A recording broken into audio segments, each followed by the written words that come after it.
First Shemuel chapter 19. And Shaul spoke to Jonathan his son, and to all his servants, that they should slay David. But Jonathan, Shaul's son, delighted much in David.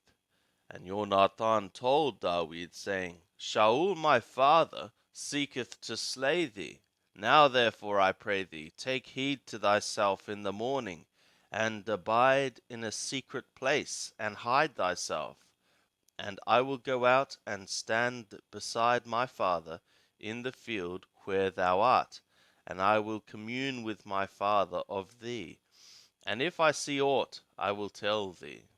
And Jonathan spoke good of David to Shaul his father, and said to him, Let not the king sin against his servant, against David, because he hath not sinned against thee, and because his works have been very good toward thee. For he put his soul in his hand, and smote the Philistine, and Yahweh wrought a great salvation for all Israel. Thou sawest it, and didst rejoice. For what reason, then, wilt thou sin against innocent blood, to slay David without a cause? And Shaul hearkened to the voice of Jonathan. And Shaul swore an oath, As Yahweh liveth, he shall not be put to death. And Jonathan called David, and Jonathan showed him all those things. And Jonathan brought David to Shaul, and he was in his presence as beforetime.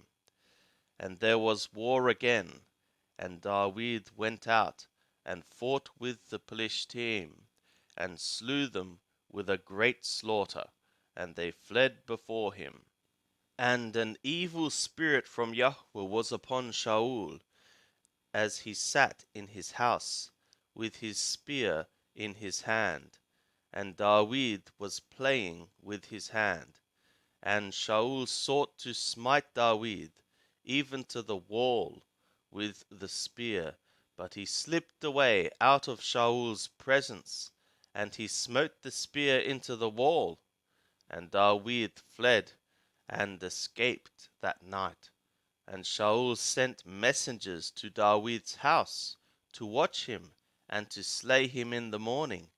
And Michal, David's woman, told him, saying, If thou save not thy soul tonight, tomorrow thou wilt be slain.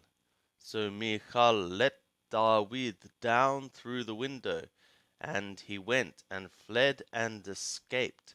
And Michal took the teraphim, and laid it in the bed, and put a pillow of goat's hair at the head thereof, and covered it with the clothes.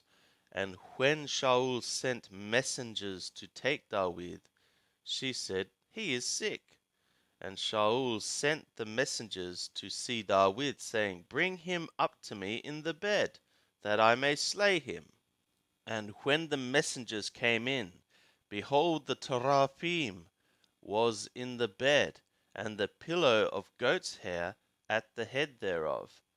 And Shaul said to Michal, Why hast thou deceived me thus, and let my enemy go, so that he is escaped?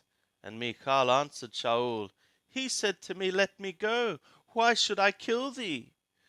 Now David fled and escaped, and came to Shemuel to Ramah, and told him all that Shaul had done to him.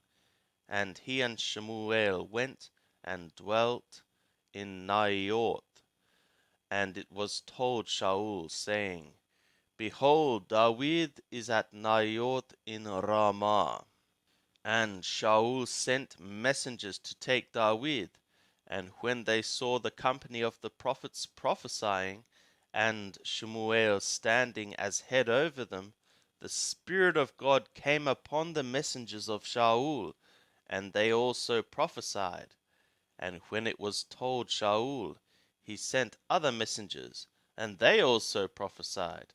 And Shaul sent messengers again the third time, and they also prophesied. Then went he also to Ramah, and came to the great well that is in Shechem. And he asked and said, Where are Shemuel and David? And one said, Behold, they are at Naioth in Ramah. And he went thither to Naioth in Ramah, and the Spirit of God came upon him also, and he went on and prophesied until he came to Naioth in Ramah. And he also stripped off his clothes, and he also prophesied before Shemuel, and lay down naked all that day and all that night. For what reason they say, Is Shaul also among the prophets?